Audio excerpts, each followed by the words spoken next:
química. Certo. Bom, gente, vamos dar uma olhadinha. Nós temos alguns quadros, tá? Onde nós vamos mostrar algumas dicas. O que normalmente aparece, normalmente fica em prova, certo? Então, por exemplo, o primeiro quadrinho.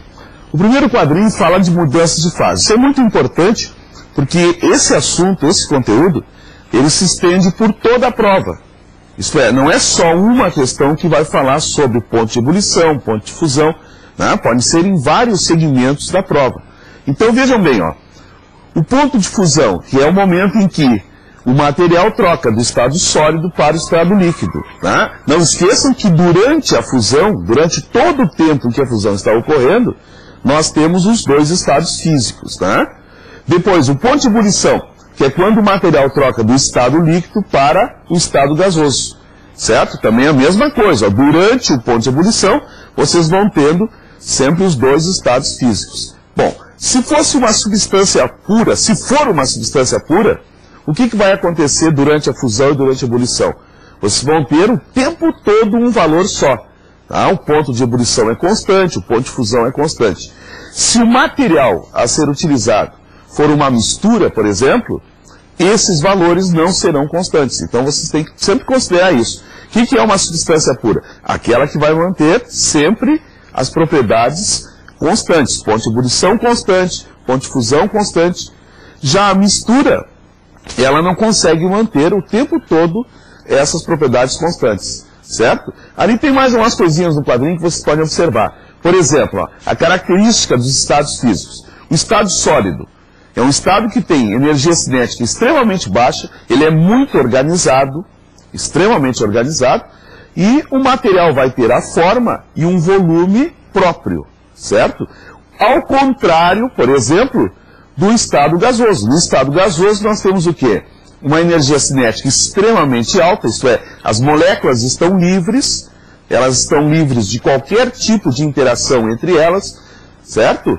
É um estado desordenado, é caótico, cada molécula vai uma para cada lado, e a forma e o volume são variados, né? Vocês sabem, o gás, ele vai assumir a forma do recipiente que nós dermos para ele, certo? Troca o quadrinho aí, vamos adiante. Ó, aquilo que eu estava dizendo para vocês agora há pouco, ó. Isso é um assunto muito importante, é uma questão boa de ser feita, né? Uma questão relativamente fácil.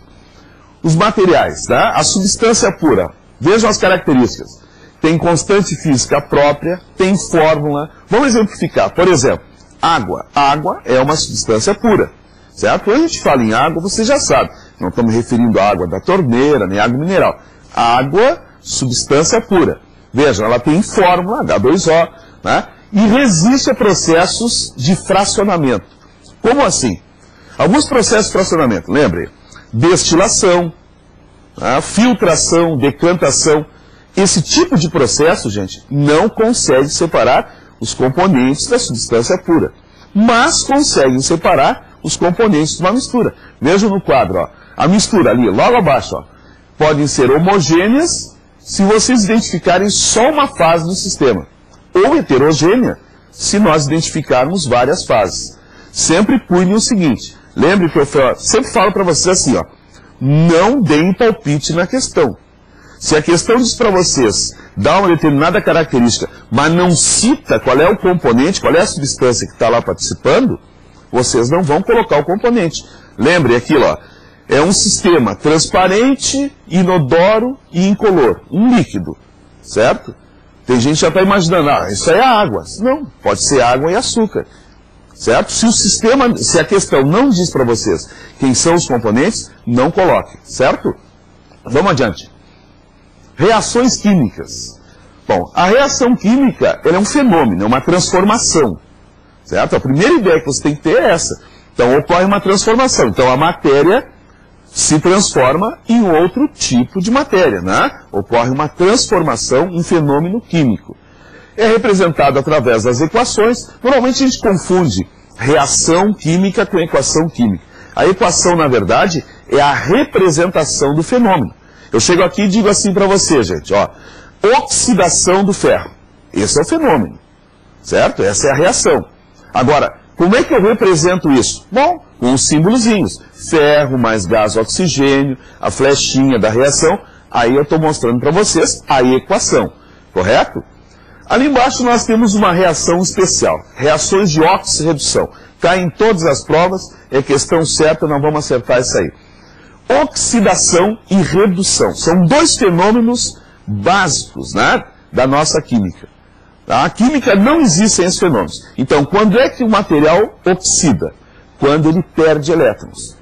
Não esqueçam que o ato de perder elétrons significa que o número de oxidação, isto é, a carga daquele material, ela vai aumentar a carga, certo? Então, perdeu elétrons, o elétron é negativo, a espécie vai ficando cada vez mais positiva. O NOx aumenta, e ali no finalzinho do esquema vocês têm assim, ó, redutor, é o agente. Lembrem, ó, oxidação e redução são fenômenos simultâneos.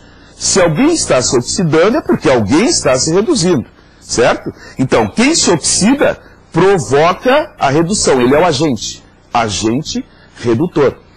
Quem se reduz é o que ganha elétrons, é o que capta elétrons. O NOx vai diminuir porque o elétron é negativo, né? E vai funcionar como agente oxidante, certo? É sempre o contrário, ó. Quem se oxida é o agente da redução. Quem se reduz é o agente da oxidação, correto? Vamos adiante. No